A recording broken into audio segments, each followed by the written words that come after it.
I'm going to be reviewing Charlie Kirk's letter to Bibi Netanyahu, but I'm doing so from the lens of someone who's worked for the Israeli government and has been in the Hasbara world for over 10 years now and has kind of stepped back in the last few years. And here are my views on what's going on. We're going to read some parts of the letter and kind of analyze those parts. We're not going to read everything. However, I want to say before we start that some of this stuff that Charlie is saying is really on point. He's understood some parts of Israeli society as an outsider that is very, very impressive. So let's get into it. He starts off by saying that he's very proud Christian, for advocating for Israel and fomenting alliances with Jews in the fight to protect Judeo-Christian civilizations. And he says that he regrets to inform me that the anti-Israel and anti-Semitic trends are record level on social media. This is something that we all know and see. He then talks about how during Easter, he kind of started to write this letter, and he was trying to find and scouring online information about this false claim that Jews were stopping Christians from practicing, and he was scouring online, and he talks about how whether or not something is false, he shouldn't be scouring the internet for hours trying to find an answer that should be provided by the spokespersons or the IDF or the government. And the truth is, a lot of that information, again, as someone, I worked in the spokespersons unit, a lot of that information is out there, but it is just not getting to the right people, and it is getting stuck in the lines of communications, and it is just falling flat. And by the time it comes out, it's too late, it's no longer relevant, and it's done. It's 100% right when he says that people like him or influencers should not be fact-checking little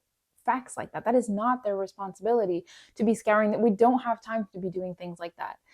Then he writes, sometimes I feel like I'm defending Israel in public more than your own government. I think a lot of people in Israel have adopted the ideology of they hate us anyways, so why even bother, right? And that's a very dangerous kind of ideology to establish, because yes, there will always be anti-Semitism and there will always be people who hate us, but we need to have a pushback, because then that lie becomes a truth. I want to go to this next part that says 90% of the younger generation get their news from social media and podcasts, and there's very little pushback or fact-checking by the Israeli government or pro-Israel supporters in the media, especially social media.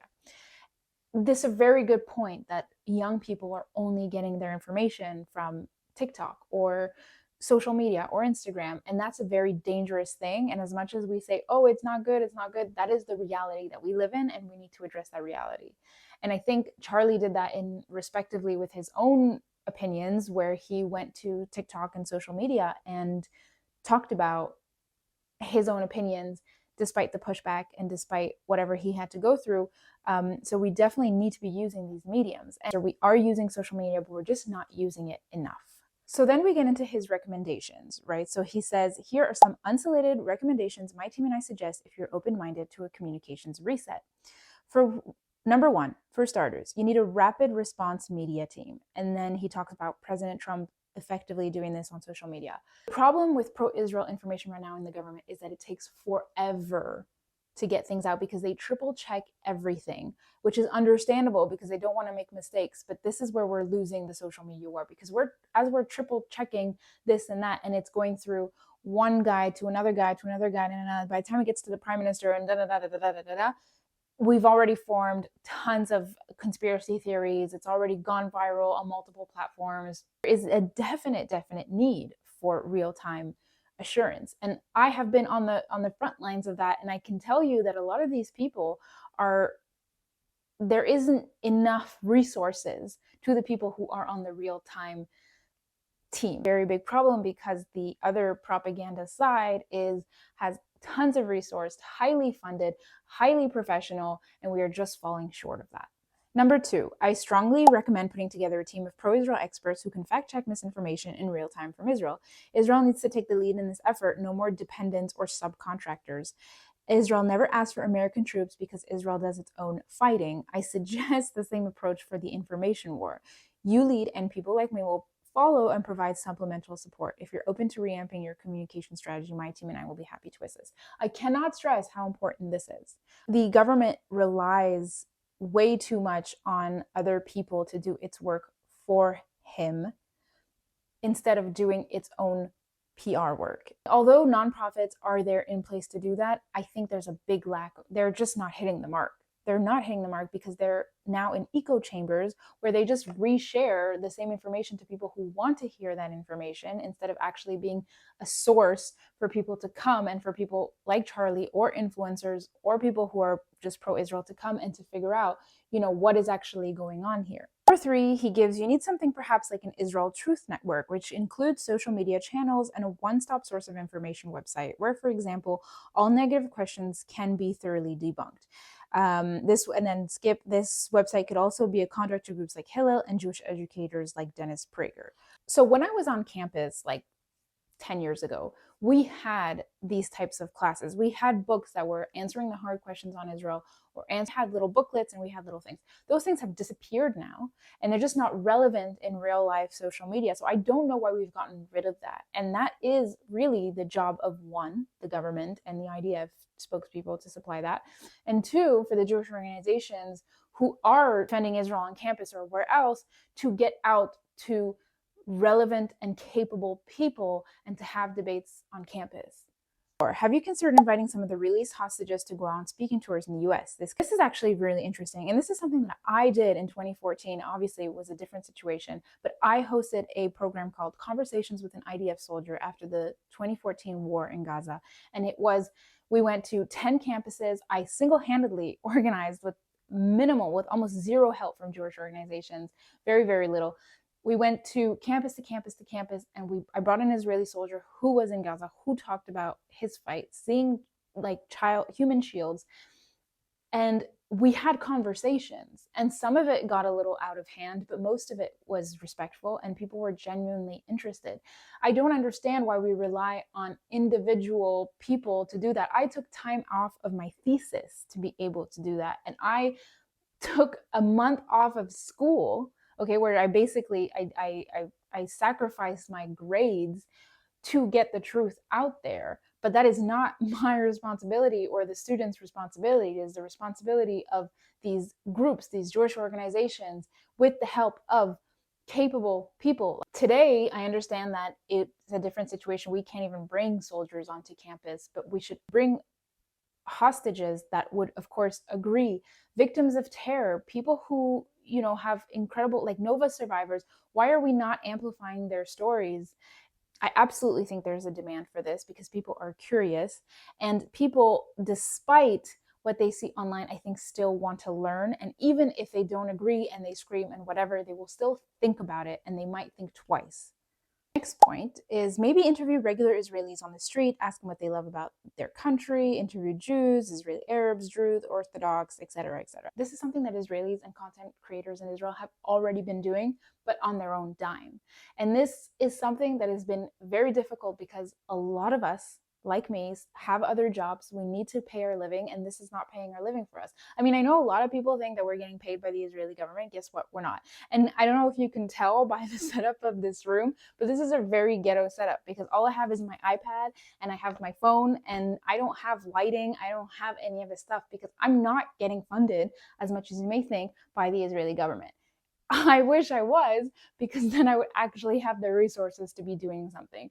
But no, I'm not. This is all because I want the truth to get out there, and I want people to realize the truth. But that is the problem. That is the exact problem that we're facing, is that a lot of us are just doing this on our own time, and we do not have the support nor the resources to do more. While the other side is again, very well funded and very well organized. If we continue a little bit, he goes on to say consumers of social media are aware of the billions of supplies we send to Israel, but they're less aware of what America gets in return. In other words, this is a very important point because I see this all the time online about how America is giving millions of dollars to Israel, and then they think that they're getting nothing in return. But there's no such thing as free help. Everybody gets something, especially when we're talking about America. So it's not an aid relationship, it's an allyship. And that's what we need to realize.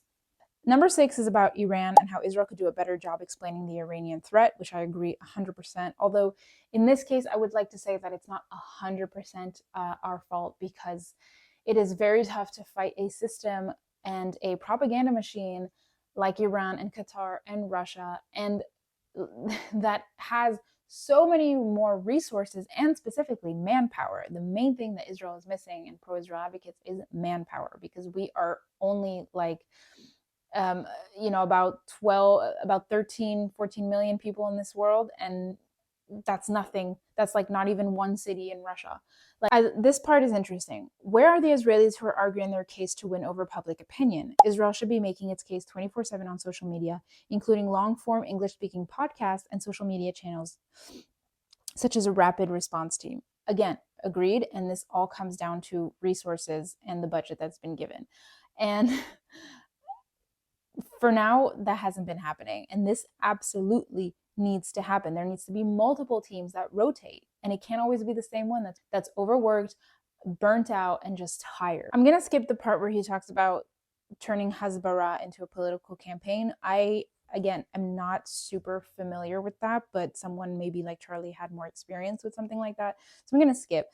And I'm going to go to the part where it says majority of staff in these efforts should be in their 20s and 30s. Sometimes Gen Z is a little unreliable, but we need a younger voice, and we need younger people to really help us get the message to the young people. Like, I'm sorry, the older people don't know what they're doing. I'm already old, compared to the new generation that's coming out there. So I need the advice already of the younger people. And I'm 31.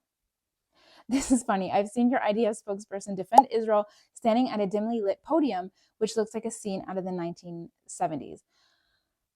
It's so unfortunate, and it's so true. And I've seen it happen. And again, like, just lack of prioritizing. It's a real big problem. He says, Mr. Prime Minister, you're an eloquent defender of Israel, but you don't post very often on social media. Many of your clips are in Hebrew. It's a really big problem. First of all, Bibi should have a rotating team of people posting all the time. Like, you should be posting like 3 to 4 reels and posts a day, not once in a while. And it should all be in English. And if you want to have a Hebrew channel that is not related, but have an English one for international news. I think it's important for me to stress that the information exists. It does. I've seen it. It just is not getting out to the right people, and then it falls short, and then people like content creators, me, influencers, whatever, try to pick up the pieces as much as we can, because we see the negative rhetoric and what it's doing to our community, and we see the consequences that it has, and we want to talk about it, but it is not really our responsibility to do so. We need help from the very people who can help. Personally, I know so many people who would be willing to help the government organize this team. I know dozens and dozens of people who would build this team and who would make something great for this country. So Charlie ends off his point summarizing everything and saying that the Holy Land is so important to his life, and it pains him to see what's happening. And this is something that I think all of us can relate to, and something that's been very difficult. He says that Israel has incredible brain power and technology that could be using for PR and communication. The problem is, I don't know why Jews, for some reason, are just not good at PR. That's not our thing. But we need to really take this PR fight seriously, which I think we haven't been. We've just been like, well, whatever, everyone hates us anyways. So making everybody like us. There will always, like I said, there will always be anti-Semites, but it's about ensuring accurate information gets out efficiently so that a lie doesn't become a truth. And if the government and the IDF invest in proper, professional, well-funded teams, we could finally close the gap between information and public perception. That's my 2 cents on it. Thanks for listening. See you in the next one.